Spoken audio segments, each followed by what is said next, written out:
We've been doing pretty well over the years, and I've seen you strutting around, showing off all your peacock feathers, feeling like you're the big man on campus. And you know, it had to feel pretty good.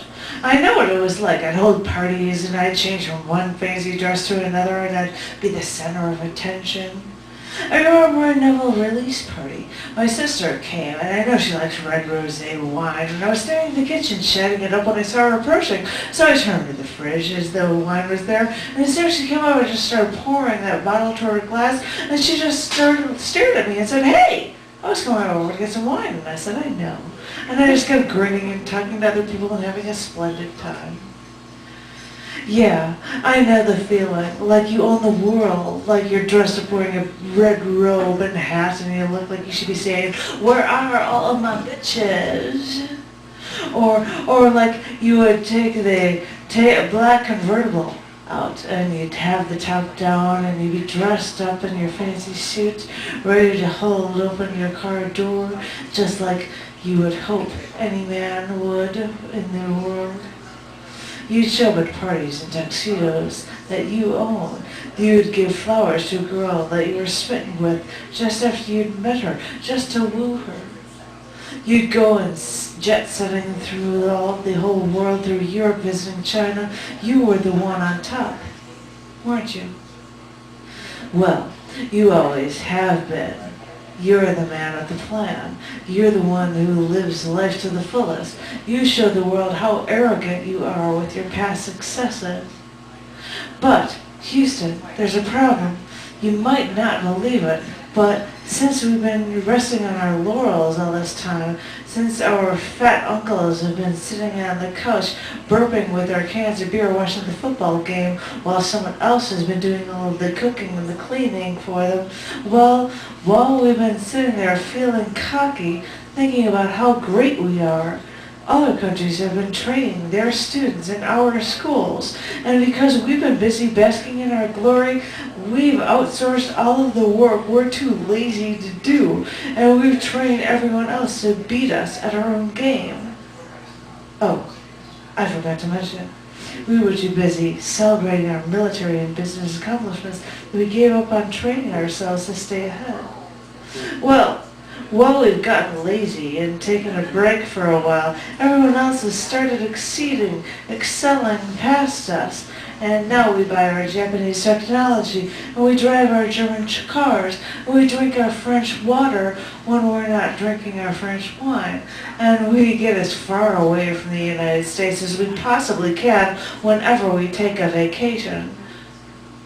Well, I'm waiting for someone to realize that maybe it's time that maybe the economic fallout from the economy will fall out from underneath our overzealous desire to get rich quick, and it didn't allow us to see how we've been the giants, how we've been first to fly an airplane.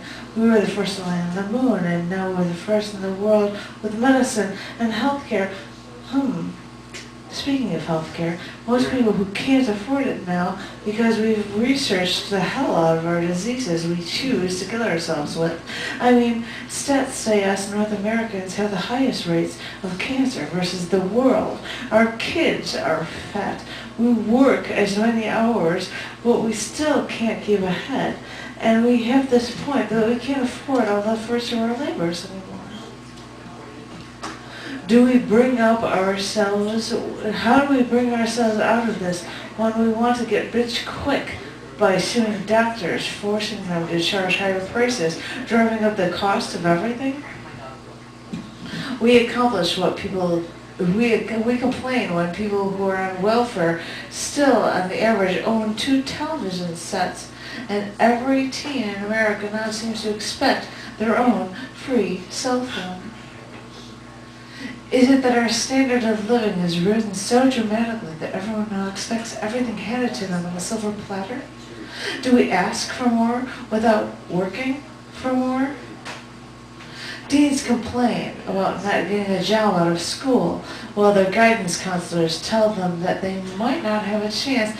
They might actually, they might have a chance if they get rid of the excessive body piercings, or not wear the mohawk, or color their hair pink, or stain their skin with tattoos. And that's when teens complain that they don't want to work for a place that can't accept them for who they are. Our president wants to protect our borders from terrorists, but he wants to give temporary work visas to illegal Mexican immigrants so that other nations can do our work for us. And we wonder why we're unemployed. We get rid of excess building and manufacturing metals, which we think would cost too much to melt down and reuse, and we then take our excesses and ship them to China, where they build high-rises from our scraps. Yeah, we can talk about how we were the high school quarterback and how we scored so many touchdowns and everyone loved us back then. Well, we credit ourselves into debt because we deserve the good things in life as we train each other, all these other people, to help us lose more in the world economy. Pretty soon prices will keep going up and we won't be able to afford the convertible or the nice clothes or, for that matter, any of the niceties anymore. And we'll recognize and we'll become a people who have the basics, but not much else. And we'll wonder how we became a third world country and never saw it coming. Because we're on a mountain slide, slipping into this canyon hole. But instead of enjoying the roller coaster ride before we crash and burn, we can stop it. I mean, can't we stop it? Can we stop asking our government to tie our shoelaces for us? Because man didn't land on the moon because we didn't work for it. So can we start to live off of what we can afford so that we can look back and look ahead to what we've accomplished?